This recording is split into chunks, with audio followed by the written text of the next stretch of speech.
My name is Bob Clifford. I'm the Vice President of Sales and Marketing here at Acme Industries.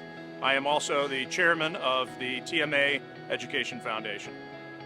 The purpose of the Education Foundation, our mission, is to provide funding for manufacturing programs at the high school level.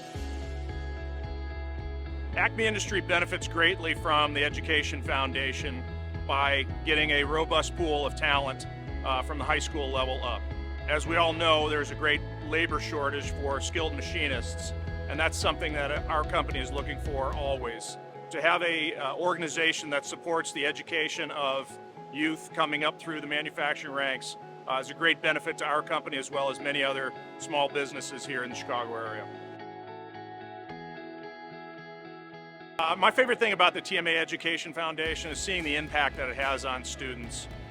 We regularly get a chance to go and visit their manufacturing classrooms and to see them get excited about new pieces of equipment that we've helped fund and see the looks on their faces when they really want to use that equipment and get a good experience. That's probably the best thing about the TMA Education Foundation, seeing the look on their faces when new equipment arrives and new tools arrive. Acme Industries continues to benefit from the work of the TMA Education Foundation by continually putting qualified individuals into the workforce. That benefits small companies like Acme Industries throughout the Chicagoland area and beyond, and that's something that we value greatly.